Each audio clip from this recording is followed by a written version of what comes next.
ఓం సాయిరామ్ శ్రీమాత్రే నమః. అమ్మ బిడ్డలందరికీ నమస్కారం ఫ్రెండ్స్. ఎలా ఉన్నారండి? ఏం చేస్తున్నారు? అందరూ బాగున్నారు కదా? అందరూ ఎప్పుడు కూడా ఆనందంగా ఆరోగ్యంగా ఉండాలని, మీరు కోరిన కోరికలన్నీ కూడా అమ్మవారు తీర్చేయాలని చెప్పి మీ తరపున నేను కూడా అమ్మవారిని మనస్ఫూర్తిగా కోరుకుంటూ, ముందుగా అమ్మవారి పాదపద్మములకైతే ఒక్కసారి నమస్కరించుకుని వీడియోలోకి అయితే వెళ్ళిపోదాం ఫ్రెండ్స్.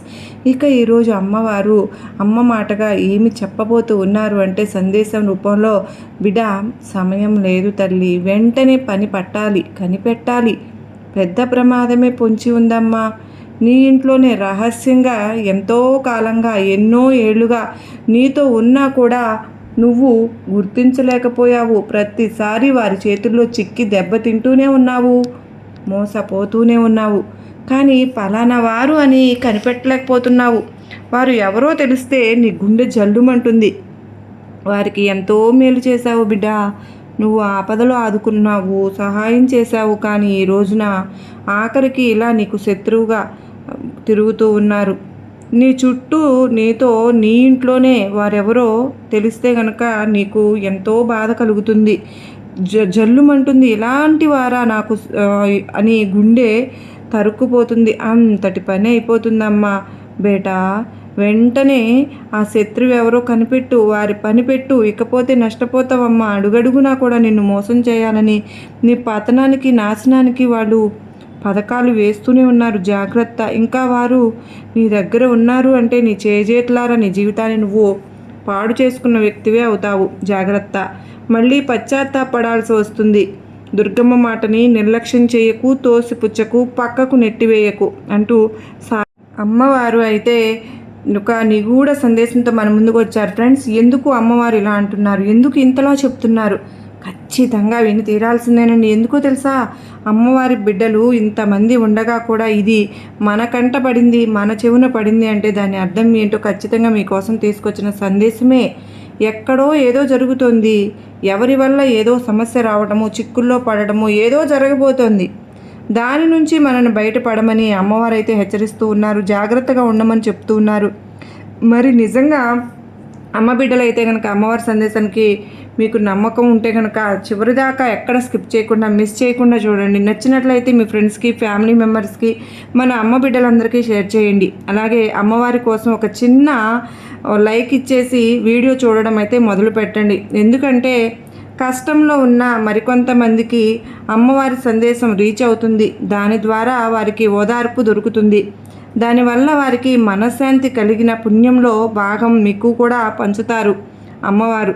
మన ఛానల్ని కనుక మొదటిసారిగా చూస్తున్నారా, ఛానల్ని సబ్స్క్రైబ్ చేసుకుని మీ సపోర్ట్ అయితే నాకు అందివ్వండి.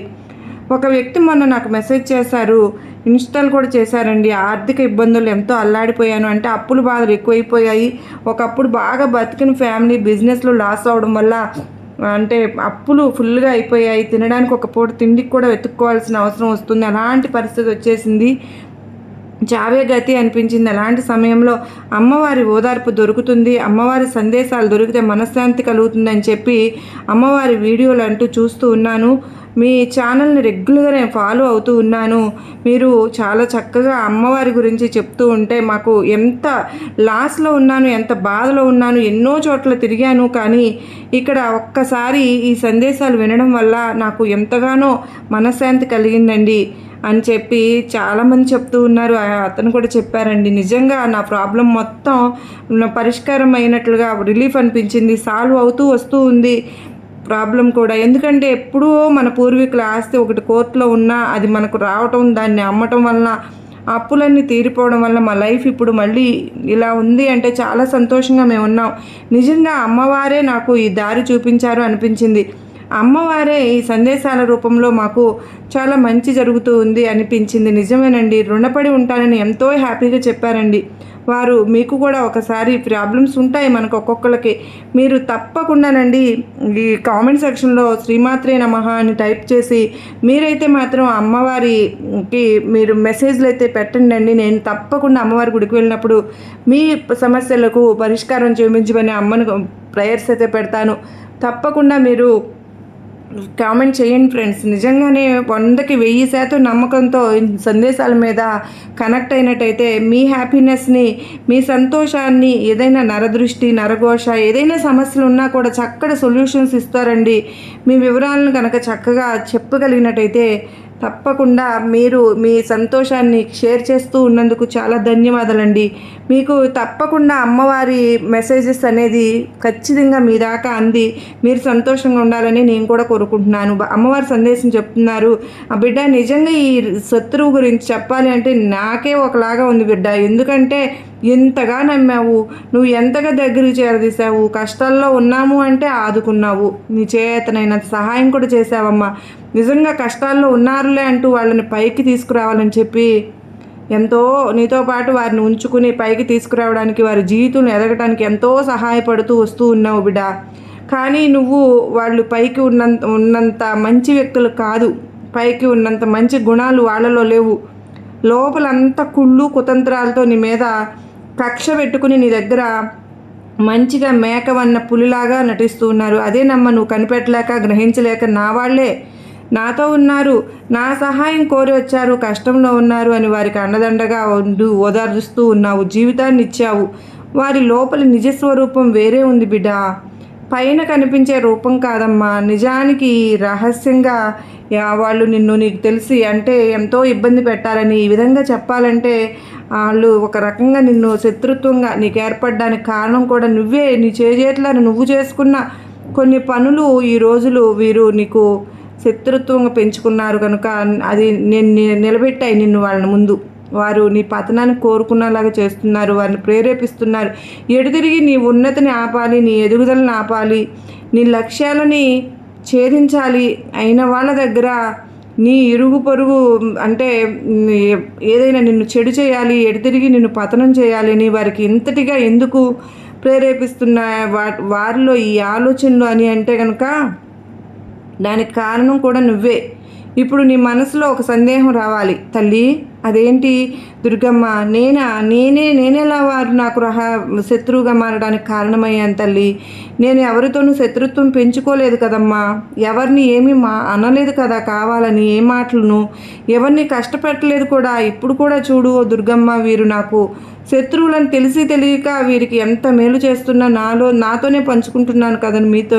నేను అలాంటప్పుడు నాకు శత్రువులు ఏంటి, అది నేను మేలు చేసిన వారు, మంచి చేసిన వాళ్ళు నాతో ఉంటూ, నా చుట్టూ ఉంటూ, నా ఇంట్లో ఉంటూ నన్ను శత్రుత్వంగా భావించడం ఏంటి అమ్మ, నాకు అర్థం కావడం లేదు. నేను ఎవరిని కష్టపెట్టలేదు, బాధ పెట్టలేదు, ఇబ్బంది కూడా పెట్టలేదు, కష్టానికి అసలు గురి చేయలేదు, మోసము చేయలేదు. అటువంటిప్పుడు నాకు శత్రువులు ఏంటి అమ్మ దుర్గమ్మ, అర్థం కావడం లేదనే ఆలోచన వచ్చింది కదా బిడ్డ. మనసులో సరే చెప్తాను, జాగ్రత్తగా వింటావు కదూ. కావాలని ఏ పని నువ్వు చేయలేదమ్మా. నువ్వు నీ గుణగుణాలు ఏవైతే ఉన్నాయో, నీ నడవడిక ఏదైతే ఉందో, నీ మాట తీరు ఏదైతే ఉందో, దానివల్ల వచ్చిన తిప్పలు చిక్కులు ఇవి. ఎలా ఉంటావు అంటే చిన్నప్పటి నుంచి కూడా కష్టంలోనే పెరుగుతూ వచ్చావు, కష్టాలు చూస్తూ వచ్చావు.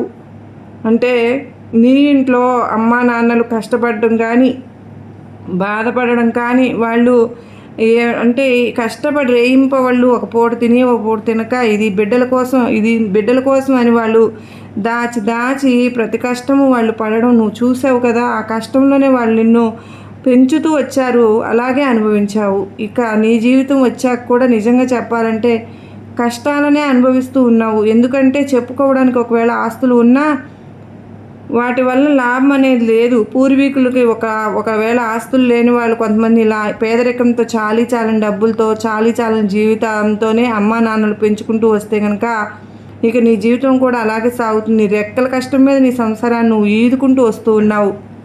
కష్టాన్నే చూసావు. ఆ కష్టం నీకు ఏమి నేర్పింది అంటే ఒక క్రమశిక్షణ నేర్పింది, ఒక మొండి పట్టుదలను నేర్పింది, ఒక ధైర్యాన్ని నేర్పింది, ఒక ఆత్మస్థైర్యాన్ని, గుండె నిబ్బరాన్ని నేర్పింది. ఎంతటి పని అయినా సరే మొండిగా చేసి పక్కకు పెట్టడం నేర్పించింది. జీవితంలో నిజాయితీగా ఉండాలి, మన కష్టాన్ని మనం నమ్ముకుంటే మనకు ఎదురు లేదు అన్న పాఠాన్ని నీకు నేర్పించింది.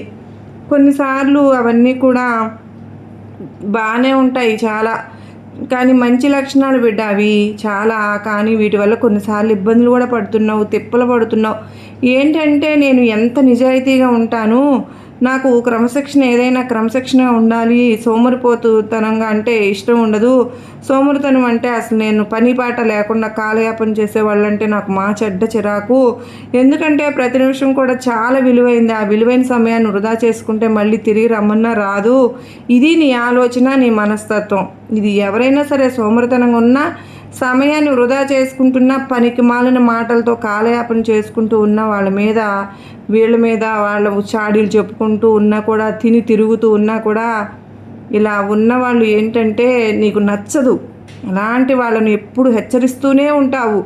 వారు నీ ఇంట్లో వారైనా కావచ్చు, నీ బంధువులు కావచ్చు, లేదా నీ స్నేహితులైనా కావచ్చు, స్నేహితుల పిల్లలు కూడా కావచ్చు, లేదా నువ్వు పనిచేసే చోట కావచ్చు, నీ చుట్టుపక్కల వాళ్ళు కావచ్చు. ఎవరైనా సరే ఇలాంటి స్థితిలో ఉంటే నీ మనసు అసలు ఊరుకోదు.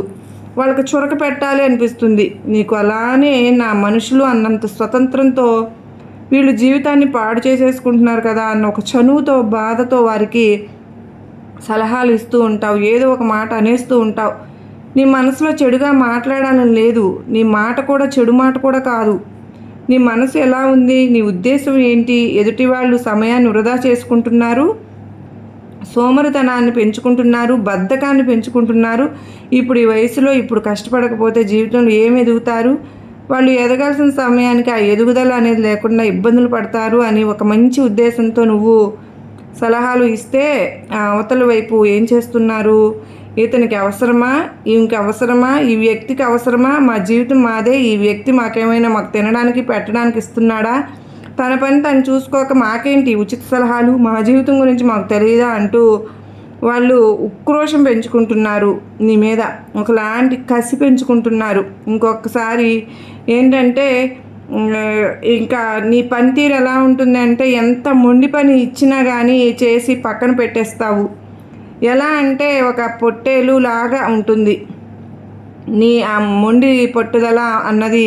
ఆ పొట్టేలు ఏం చేస్తుందంటే, ఎదుటి ఎంత పెద్ద బలశాలి అయినా పొట్టేలు వచ్చిన దాన్ని తన కమ్ములతో తలతో ఢీకుంటుంది, లేదా కొండను కూడా ఢీకుంటుంది. అలాంటి ఒక పట్టుదల నీలో ఉంటుంది.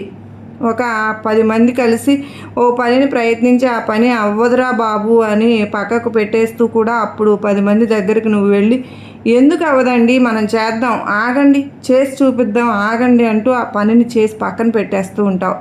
అంటే అంత పట్టుదల ఉంటుంది నీకు. ఏదైనా చేయగలను అన్న ధైర్యం కూడా నీకు ఉంటుంది. చేసి సాధించగలను అనే ఇది నీకు ఉంటుంది. అప్పుడు ఏమవుతుంది అంటే, అక్కడ ఒకలాంటి ఈర్ష్య, నీ మీద అసూయ మొదలవుతూ ఉంటుంది. ఏంటి, తన అంత గొప్ప వ్యక్తి ఏంటి అంటే, ఇక్కడికి వచ్చి ఇప్పుడు ఈ పని చేసి మమ్మల్ని చేతగాని వాళ్ళలాగా నిరూపించాలనే ఏంటి? ఇప్పుడు 10 మందిలో మేము చేతగాని వాళ్ళం అయ్యాం కదా, తన గొప్ప నిరూపించుకోవడానికి ఇలా చేయాలా ఏంటి? వారి మనసులో అలా వెళ్ళిపోతుంది బిడ్డ.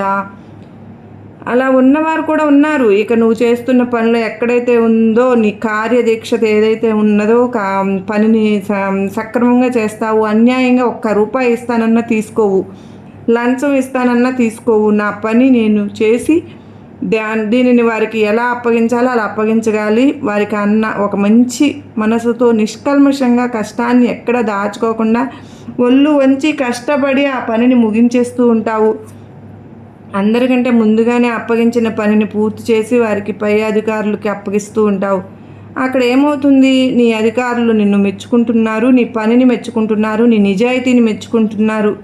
దానివల్ల నీ తోటి ఉద్యోగస్తులకు కానీ, నీతో పనిచేసే వాళ్ళకు కానీ, నీ ఏ వృత్తి అయినా సరే అవనివ్వు, నువ్వు పనిచేసే చోటు ఉంటే అది ఒక వృత్తి, నీకు అది ఒక వృత్తి అయినా అవనివ్వు, ఒక వ్యాపారం కావచ్చు, ఎక్కడైనా ఏదైనా పని చేస్తున్నా, ఒక ఉద్యోగం చేస్తున్నా, ఎక్కడైనా అక్కడ ఏమవుతుంది, నీ తోటి పని వాళ్ళకు చిన్నతనంగా అనిపిస్తూ ఉంటుంది. ఇతనేంటి ఇంత శ్రద్ధగా చూపిస్తున్నాడు, మంచి పేరు తెచ్చుకోవాలనా ఏంటి, మమ్మల్ని అందరినీ చెడు చేయాలనా, ఇలా అంటే మన్ననలు పొందుతా అందరి దగ్గర కదా అని చెప్పి వారి మనసులో కూడా ఒక్కొక్కసారి ఏమవుతుంది, నీ మీద ఈర్ష్య అసూయ అన్నవి నిండుతున్నాయి. అప్పుడు వారు ఏం చేస్తున్నారు చెప్పు, ఈ వ్యక్తిని ఎలాగైనా పడగొట్టాలి, ఎలాగైనా నాశనం చేయాలి, ఎలాగైనా చెడ్డ పేరు తెచ్చిపెట్టాలి, మా కళ్ళ ముందు ఎంత మంచి పేరు తెచ్చుకుంటున్నాడో, మేము ఎంత చేసినా మా కష్టానికి గుర్తింపు లేదు, లేకుండా ఈ వ్యక్తి చేసేస్తున్నాడు. ఎందుకంటే అందరికంటే ముందుగా అనుకున్న సమయానికి అనుకున్న విధంగా పూర్తి చేసి అన్నీ అప్పగించేస్తున్నాడు, పక్కన పెట్టేస్తున్నాడు. గుర్తింపు అంతా ఇతనికి వెళ్తుంది. మాకు ఎంత కష్టపడినా అది మా దాకా రానివ్వట్లేదు అనే ఆలోచనతో వాళ్ళు ఇలా కొంతమంది ఉంటున్నారమ్మా. ఆ ఇంట్లో కూడా ఇలాగా అంటే నీకు కోపం వస్తే విపరీతమైన కోపం వచ్చేస్తుంది. ఎందుకో తెలుసా, నిజాయితీగా ఉంటావు, నీలో కల్మషం అనేది ఉండదు, మోసం ఉండదు, మరము ఉండదు, కుట్ర దగ ఇవేమి ఉండవు. మనసులో ఏది అనిపిస్తే అది బయటకు అన్ని మాట్లాడేస్తుంటే ఎవరినో ముంచాలి, తేల్చాలి, నాశనం చేయాలి, ఇలాంటి పడగొట్టాలి, కిందకి తొక్కాలి, ఇలాంటి ఆలోచనలు చస్తే నీ మనసులోకి రావు. కష్టపడాలి, నిజాయితీగా ఉండాలి. ఎదుటివారు ఎలాగైనా సరే సోమరితనంగా ఉంటే వాళ్ళని అదిలించో బెదిరించో పని చేయించాలి, ఒళ్ళు వంచి చేయించాలి. మన కష్టం మనది, వేరే వాళ్ళు ఇచ్చింది ఒక్క రూపాయి కూడా మన దగ్గర ఉండదు. ఇంత నిజాయితీగా ఉన్నప్పుడు ఎవరికీ భయపడవలసిన అవసరం లేదు. కోపం కూడా ముక్కు మీద ఉంటుంది. అకస్మాత్తుగా కోపం వచ్చేస్తూ ఉంటుంది ఉప్పెనలాగా. ఇంట్లో ఎవరైనా ఏదైనా సరిగ్గా చేయకపోయినా, సోమరితనంగా ఉన్నా, అబద్ధాలు ఆడినా, ఎవరి మీదైనా చాడీలు చెప్తూ ఉన్నా, ఇలా ఏం చేసినా ఏమవుతుందనంటే నీ మనసుకు నచ్చదు. ఎవరైనా అబద్ధాలు చెప్తున్నారా అసలు సహించలేవు. ఎందుకో తెలుసు, అబద్ధాలు అంటే నీకు అసహ్యం. ఆవిడ దూరంలో ఉంటావు. అలాంటిది నీ ఇంట్లో వాళ్ళు అబద్ధాలు చెప్పినా, నీ చుట్టూ వాళ్ళు అబద్ధాలు చెప్పినా, నీతో పనిచేసే వాళ్ళు కానీ నీ స్నేహితులు కానీ అబద్ధాలు చెప్తే సహించలేవు. నువ్వు అలా కోపంలో అరిచేసావు, తిట్టేశావు. వాళ్ళు కూడా మనసులో పెట్టుకున్నారు ఏంటంటే నువ్వు ఇక్కడ ఎక్కడా కూడా ఏది కావాలని చేసింది ఏదీ లేదు బిడ్డ. ఎదుటి వ్యక్తి మంచిని కోరే కూడా అన్నీ చేస్తావు, చెప్తావు, అన్ని సలహాలు ఇస్తావు. ఆ క్షణానికి ఒక మాట వచ్చిన ఆ క్షణానికి అనేసి మర్చిపోతావు. కానీ ఎదుటి వ్యక్తులు మాత్రం పర్మనెంట్గా శాశ్వతంగా మనసులో పెట్టేసుకుంటున్నారు. దానివల్ల వారి మనసులో ఒకలాంటి కక్ష అన్నది నీ మీద మొదలవుతోంది. దీనివల్ల నిన్ను ఏదో ఒక విధంగా నీకు మనశ్శాంతి పోగొట్టాలి, నీ పనులన్నీ చెడగొట్టాలి, నీ ఎదుగుదలను ఆపాలి అని ఈ విధంగా ప్రయత్నం చేస్తూ ఉంటున్నారు. ఇది ఈ 6 నెలల సంవత్సరం జరుగుతున్నది కాదు బిడ్డ.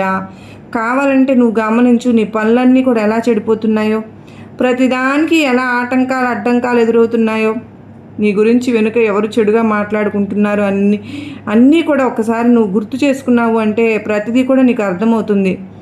అలాగే నీ స్నేహితులు, నీతో పనిచేసేవారు, నీ ఇంట్లో వారు, నీ బంధువులు, బీరకాయ పీచు సంబంధం ఉంటారు కొంతమంది దూరంగా. ఇలాంటి వారు అందరూ కూడా ఈ బంధువులు బీరకాయ పీచు సంబంధాలు నేనేమి ఎప్పుడు కలవడం లేదు కదా దుర్గమ్మ. నేనేం చేశాను వాళ్ళనంటే, ఒక శుభకార్యానికి ఎప్పుడు వెళ్ళావు, పెళ్ళో పేరెంటమో ఏదో ఒక కార్యానికి వెళ్ళినప్పుడు అందరూ ఉన్నప్పుడు చనువుతో నా వాళ్ళే కదా అని అతి చనువుతో ఒక్క మాట నోరు జారేశావు.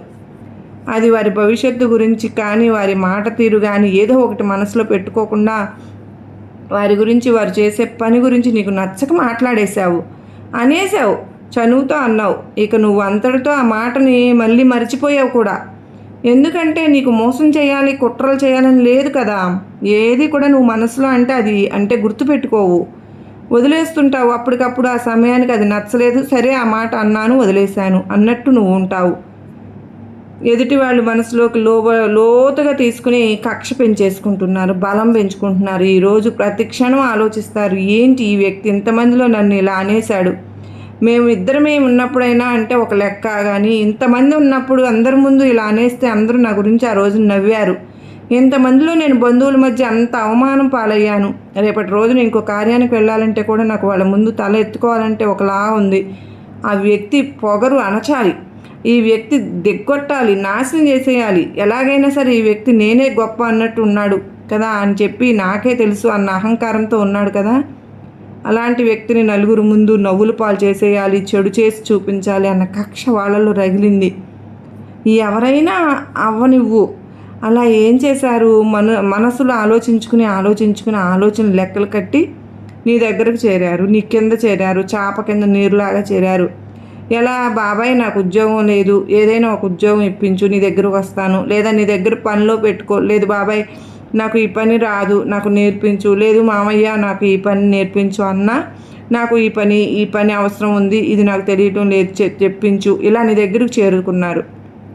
నువ్వు ఇలా చాలామందిని పిన్ని నాకు కొన్ని తెలియవు, నీ దగ్గరికి వస్తాను, కొన్ని మెలకువలు నేర్పించు, ఇట్లా మెల్లిగా రావడం. నువ్వు చాలా మంచిదానివని పిన్ని నీ దగ్గర నేను కొన్ని రోజులు ఉండాలి, ఇట్లా మెల్లిగా ఏంటంటే చాప కింద నీరులాగా మీ చుట్టూ చేరి మీతో ఉండి మంచిగా ఉంటూ మీ లోటుపాట్లు మీ గుట్టురట్లు అన్నీ కూడా తెలుసుకుని వెనక వైపు నుంచి చెడుగా చెప్పడము, చెడు ప్రచారం చేయడము, లేదా నీ ప్రతి పనిని అడ్డుకోవడము, ఎలా నీతో మంచిగా ఉంటూనే ఈ పని బాగాలేదు ఆ పని బాగాలేదు అంటూ వెనక్కి లాగడము. అది డబ్బు పరంగా కావచ్చు, వృత్తిపరంగా అయినా కావచ్చు, వ్యాపార పరంగా అయినా కావచ్చు, లేదా ఒక పేరు ప్రతిష్ట పరంగా అయినా కావచ్చు, సమాజంలో పేరును చెడగొట్టే విధంగా అయినా కావచ్చు, ఎలాగైనా కావచ్చు. కానీ బిడ్డ మొత్తానికైతే నిన్ను అబాస్ పాలు చేయాలని మాత్రం చూస్తున్నారు, నిన్ను అల్లరి పాలు చేయాలని చూస్తున్నారు, నీ వెనుక గోతులు తవ్వుతున్నారు, నీ ఎదుగుదలను ఆపాలని చూస్తున్నారు, నీకున్న పేరుని చెడగొట్టాలని చూస్తున్నారు, నీకు లేనిపోని కళంకాలనే నీకు పూయాలని చూస్తున్నారు. మంచితనపు ముసుగులు అయిన వాళ్ళే, నీకు తెలిసిన వాళ్ళే, నీ చుట్టూ ఉన్నవాళ్లే, నీ సహాయం అందుకున్న వాళ్ళే, వీళ్ళు కుళ్ళు కుతంత్రాలు కుట్రలు ఇవేమి తెలియకుండా మీరు కష్టాల్లో ఉన్నారు కదా, ఏదో నేర్చుకోవాలని అడిగాడు కదా పాపం అంటూ నువ్వు మనస్ఫూర్తిగా మనసులో ఎలాంటి చెడు ఉద్దేశం లేకుండా నువ్వు అన్నీ కూడా దగ్గర ఉండి చేసుకుంటున్నావు, చూసుకుంటున్నావు కూడా. అయితే వారి మనసులో ఉన్న ఉద్దేశం ఇది బిడ్డ, జాగ్రత్త. నువ్వు ఇంకా వారిని దగ్గర ఉంచుకున్నావు అంటే నీకు రాబోయే రోజుల్లో పెద్ద పెద్ద అవకాశాలను కూడా పాడు చేసేస్తారు. నువ్వు ఇప్పటికి చాలా మంచి పేరు తెచ్చుకున్నావు, ఆ పేరును కాస్త చెడగొట్టేసి మరీ వెళ్తారు. నీ కుటుంబంలో మనశ్శాంతి లేకుండా చేస్తారు. ఇక ఇంట్లోనే ఈ శత్రువులని ఎందుకు అన్నానంటే, నువ్వు పనిచేసే చోటైనా అది నీకు ఇల్లుతో సమానమే, నీ కుటుంబంతో సమానమే. వ్యాపారం చేసే చోటైనా అది నీకు ఇల్లుతో సమానమే కనుక అందుకని ఇలా అన్నానమ్మా. నీతోనే నీ చుట్టూనే రహస్య శత్రువు నీ ఇంట్లోనే దాక్కుని ఉన్నారు.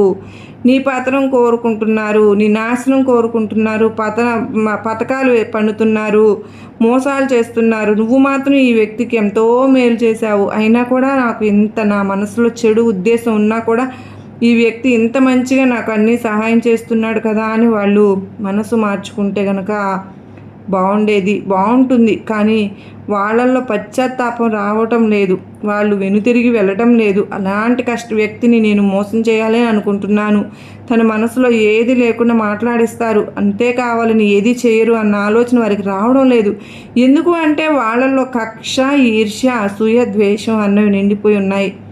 కనుకనే ఇలాంటి వారు నీ జీవితంలోకి వచ్చాక, ఎవరు నీ జీవితంలో వచ్చారు, వాళ్ళు వచ్చాక ఎలాంటి సంఘటనలు జరిగాయి, ఇవన్నీ కూడా నువ్వు ఎంత నష్టపోయావు, వారు వచ్చాక నీకు లాభం జరిగిందా, నష్టం జరిగిందా, మేలు జరిగిందా, కీడు జరిగిందా, ప్రతి ఒక్కటి కూడా గుర్తు చేసుకుని అంచనా వేసుకో బిడ్డ. లెక్కలు వేసుకో, నీకు అర్థమైతే లెక్కలు తేలిపోతాయి. నువ్వు లెక్కలు తేల్చేస్తావు, ప్రతి ఒక్కరూ లెక్కలు నువ్వు తేల్చగలవు. లెక్కలు వేయి, ఎవరు వచ్చినప్పుడు ఏం జరిగింది నీ జీవితంలో అన్నదానికి ఒక్కొక్క లెక్క బయటకు తీ, నీకే అర్థమైపోతుంది.